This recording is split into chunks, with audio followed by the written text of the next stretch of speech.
Hey guys, what's going on? My name is Zenaton, and welcome to today's video for Legends of Runeterra. Today, what are we going to be doing?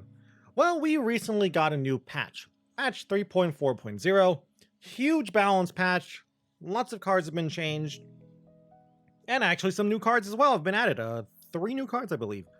So we're going to be going and looking at 5 decks today that are using some of the changed cards or new cards. And these are 5 decks that I think are at the very least decent. And some of them I actually think might even be a strong contender in the upcoming meta. Of course, I'm not saying they will be strong as they are now. It's always like it is when it is in an early patch, where decks will need some fine tuning, especially decks that are newer. And more importantly, a meta needs to start to take shape. There we go. That's how English works. But yeah, a meta will need to start to take shape so you can start to react to the meta, especially for more reactive decks, and they can allocate removal properly and combat tricks properly. So let's go and look at these 5 decks really quick. First off, Sun Disc. I actually think this deck might even be a strong deck in the meta. I think it might be like a mid to high tier 2 deck. Not sure exactly how to build it though. That is the problem, but I think it is very, very strong at the moment. Landmark removal kind of sucks, in all honesty, as evidenced by decks like Bandletree being really strong. Bandletree has a lot more strength than just its landmark, but whatever. The strongest landmark removal card in the game is what? Scorched Earth, most likely. The best one you can put in your deck. There's things like Comet, but you can't put Comet in your deck, and Desert Naturalist, but Desert Naturalist only goes into certain types of decks. Like this deck, if you want to. You could actually put Desert Naturalist in this deck. I'm not a big fan of it in this deck.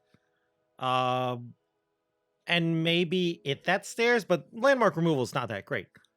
So Sun Disc feels strong, and alongside a Soothsayer to protect the landmark, what is your opponent going to use 2 landmark removal cards to get rid of your Sun Disc, which, in all honesty, removing a Sun Disc isn't even that bad. Then you just really become a mid-range deck and use Azir and Xerath to push through damage. But yeah, it feels like with every single patch, Sun Disc has been getting just a little bit better, either in the form of buffs to certain cards like Sun Disc itself, or new cards like Bomber Twins, Golden Ambassadors, the Xerath package. It feels like it's just getting a little more power each and every single patch.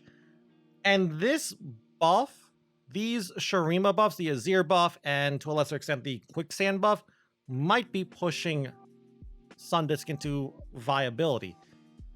Sure, this list that I'm showing off here does not play Quicksand, but Quicksand's more of a tech kind of card. It's going to depend on like what the meta looks like before I actually start to put Quicksand in the deck. But I feel like this is just a good solid list to start with.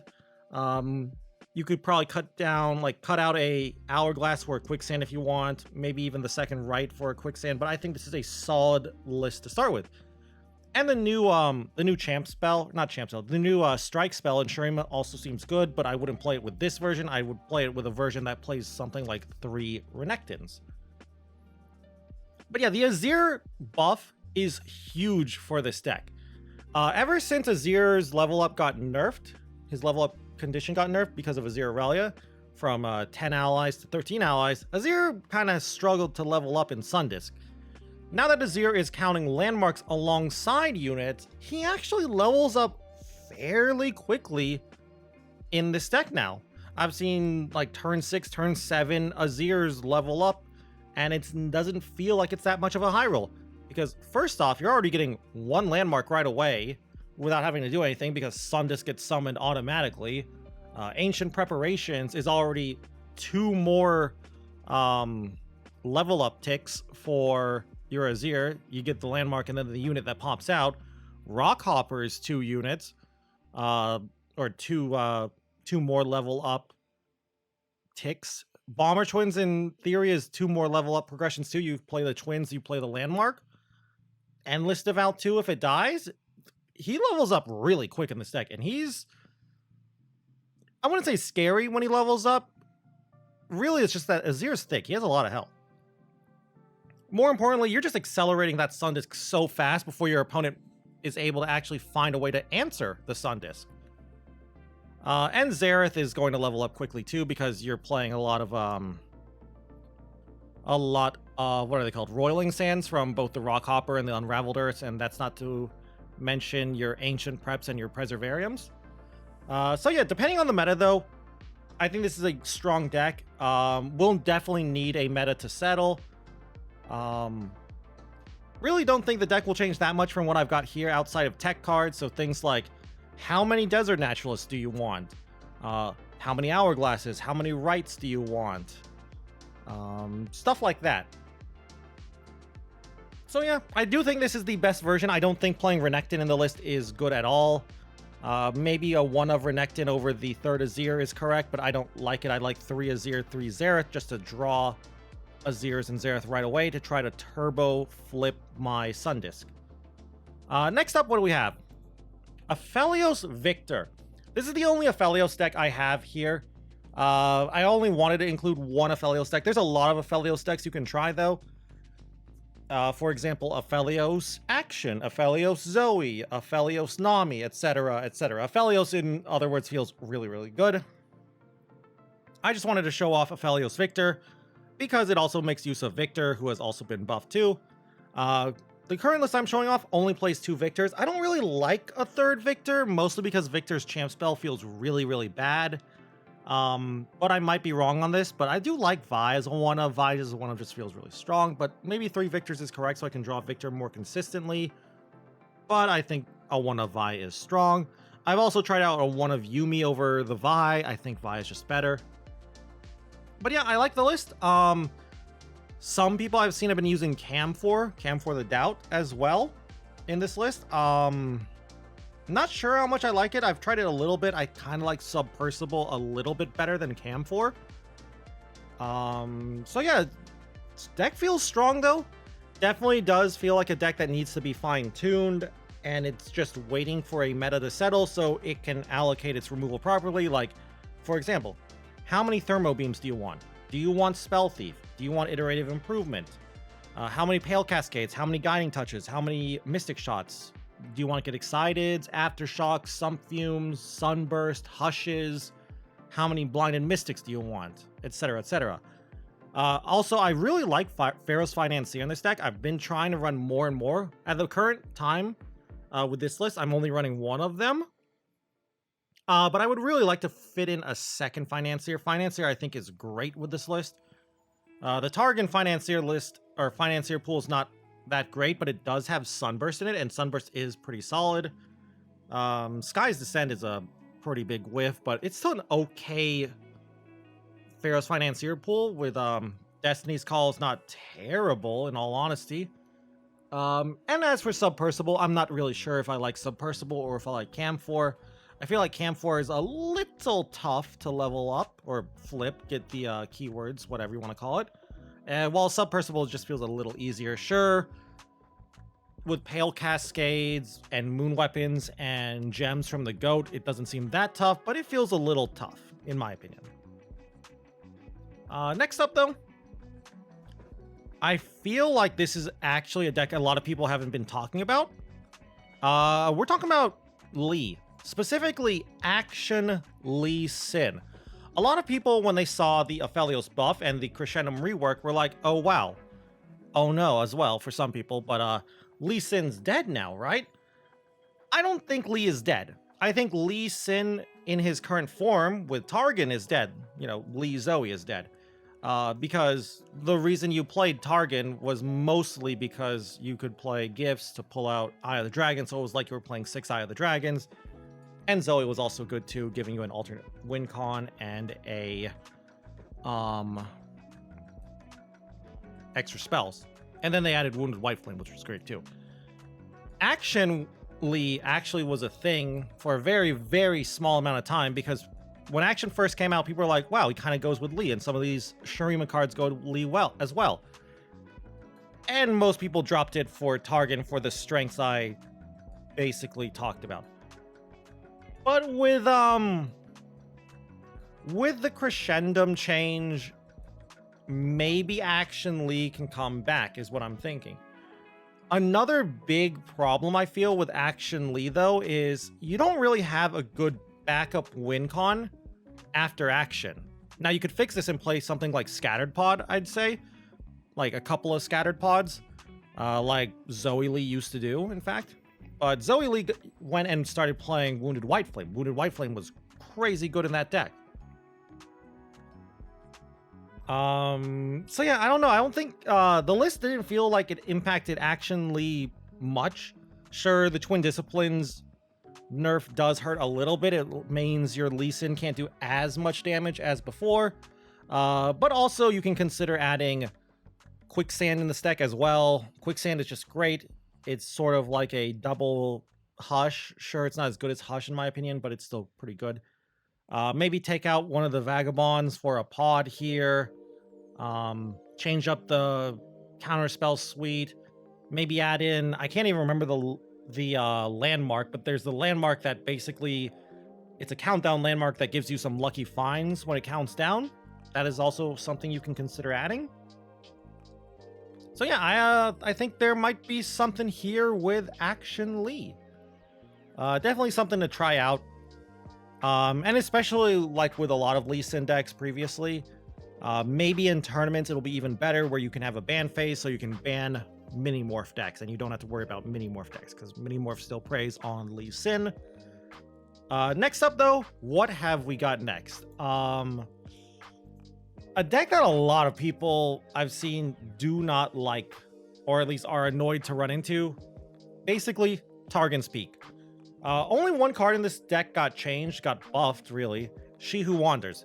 She Who Wanders now hits champions, in other words, which is what they used to do when they were first released back in the beta of the game. A lot of people actually just played Freljord Shadow Isles Ramp and played 3 She Who Wanders because hitting champions was busted.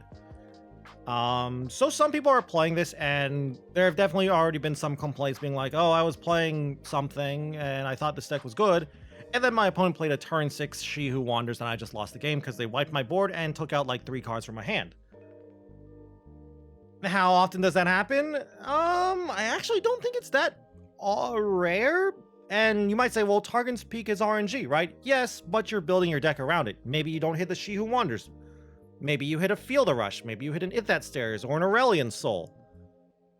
But yeah, there are definitely some changes you can make to this deck. Buried in Ice is a card you can consider. You are playing If That Stairs. You could definitely play like one Buried in Ice and maybe another If That Stairs if you wanted. But I like this deck. I really think it might be strong. Targon's Peak was, in the last patch, a deck that was very fringe playable. It was mostly looked at as a meme, but some players were putting up some really good win rate numbers with the deck. And with the buff to She Who Wanders and hitting certain champions that are annoying like Vhagar, might actually push this into viability.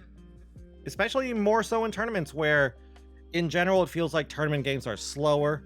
The meta is slower in general, and you have a ban phase, so who knows? Maybe we can have a meta where ramping up into big units or just playing at Targon's Peak can win games.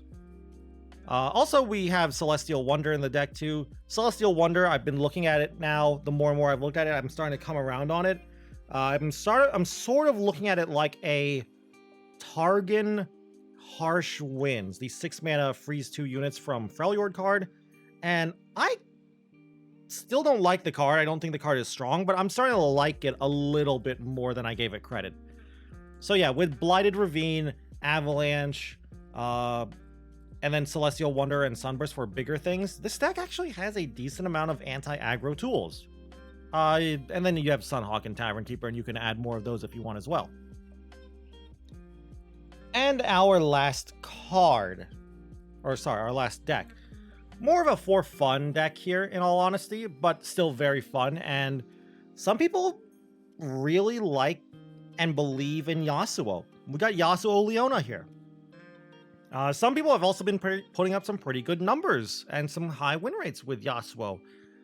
in all honesty, I think those people who are doing well with Yasuo are not doing well because of Yasuo. They're doing well just because those people are good at the game. But yeah, I don't know if this is the exact list I would play, but I do like this. I've played a lot of Leona Yasuo myself. Ravun is great. Solari Priestess is great. Targon's great. You could also add in some star shapings, maybe some syncopations, nopifies, more denies, depending on the meta. Again, this is another case of we need the meta to settle before we can actually start to fine-tune the deck. But really the problem is still the same with a lot of Yasuo decks. When you don't have a Yasuo, the deck feels like a really bad, janky mid-range deck. Maybe we can play Malphite over Leona and add in a Malphite landmark package, and then you can add in Zenith Blades as well, but that is definitely a consideration. But I think Leona might be a little bit better if the meta still is aggressive. So yeah, I don't know. I like the Daybreak package because it lets us play things like Sunhawk. Sure, you could play Sunhawk with Malphite anyway because you're still in Targon. But I also like the Navori Conspirator. Conspirator lets you bounce back things like Sunhawk and Priestess and Ravun, giving you more and more value. Bouncing back Concussive Palm, I believe it's the tail of the dragon, to turn back into Concussive Palm is also very cute too. So really the deck is just going to be like it always is. Stun the enemy board, get some good attacks in, maybe have a Yasuo to pick off enemy units, and your opponent just overreacts to Yasuo like they always do because Yasuo is scary if left alone, and they waste a lot of removal, and then you just kill them with your fairly sizable board. Anyway, though, that is all 5 decks. Sundisk deck, Aphelios decks in general, Action Lee, Targon's Peak, and Leona Yasuo. 5 decks that I think are all somewhat okay in the meta. And if you ask me which of these decks I think will actually turn into meta decks, I think Sundisk will turn into a meta deck. And Aphelios deck. I don't know which one. I'm not sure if I think it's Aphelios Victor, but I feel like there's at least one Aphelios deck out there that will be a strong meta deck. And in tournaments, I can actually see the other decks becoming a thing. Action Lee, Targon's Peak, and even Leona Yasuo being a thing in tournaments where, you know, because you have a ban phase. But yeah, that's it for today's video. I'd love to hear what you thought about it. I'd also love to hear what you guys are trying out with the new patch. Been trying a lot of stuff out myself as well, besides stuff on here. Stuff like, for example, Rumble Riven is something I've been trying as well. Action Aphelios, Caitlyn Swain's another thing I've tried out. So there's a lot of stuff to be trying out right now with a lot of the balance changes and some of the new cards. So I'd love to hear what you guys are trying out and what you think of the balance patch in general. And if you guys just enjoy the video as well, I'd love it if you could leave a like or a comment down below. Always helps me and the channel out. And if you guys want to keep up with the Legends of Runeterra content, you can always go and subscribe to the channel as well. Also, if you want to watch me play some Legends of Runeterra, you can go and check me out over on Twitch at twitch.tv/Zenaton, where I stream pretty much every single day. Anyway, though, with that all said and done, thank you all again once more for watching this video, and until I see you guys in the next one, bye!